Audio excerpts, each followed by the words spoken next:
সুপ্রিয় চাষি ভাই, নিজের ভুলটা নিজে কখনো বুঝি না। অন্যজন বললেও আমরা অনেক মন খারাপ করি। আসলে মন খারাপের কিচ্ছু নাই, আপনাকে বুঝতে হবে ভুল থেকেই মানুষের শিক্ষা অর্জন হয়। এই যে দেখেন, একটা বাগান যদি দেখাই, আমার এই চাষি ভাই অনেক বড় আকারের একটা ভুল করে ফেলছে।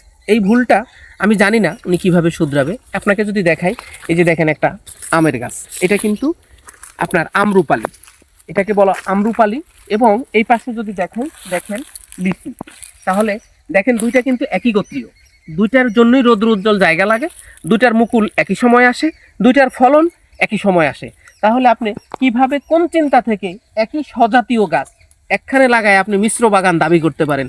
তাই মিশ্র বাগানের জন্য আপনাকে অবশ্যই খেয়াল রাখতে হবে আপনার বাগানের ফল গাছগুলো যেন একই গোত্রীয় হয় না, একই মৌসুমে ফলন দেওয়ার মতো না হয়। যদি এটা আপনি খেয়াল করে লাগাইতে পারেন, আশা করি আপনি অবশ্যই ঠকবেন না এবং লাভের মুখ আপনি অবশ্যই দেখবেন। তাই আপনার কাছে সবই অনুরোধ থাকবে, স্বজাতীয় বা একই গোত্রীয় গাছগুলো আমরা লাগাবো না। আরেকটা কথা আপনাকে যদি দেখাই, এই লিচুর গাছটা কিন্তু এই মৌসুম আর ফুল আসবে না, কিন্তু দেখেন নিচের পাতাগুলো কুকড়ায় যাচ্ছে এবং পোকা লেগে পোকায় কিন্তু এই পাতাগুলো সম্পূর্ণ খেয়ে ফেলতেছে। এর জন্য আপনাকে এখানে খুব দ্রুত সাইপারমেথিয়ন এবং থিওবিট, সাইপারমেথিয়ন পার লিটারে 1/2 ml এবং থিওবিট পার লিটার পানিতে 1/2 গ্রাম এটা মিক্স করে দিয়ে দেন। আপনার এখান থেকে মাকড়ের উপস্থিতি বিদায় হবে এবং আপনার যে লেদা পোকায় আপনার পাতাটা খেয়ে ফেলতেছে বা পাতা খেকু পোকা, কেউ আর আসবে না।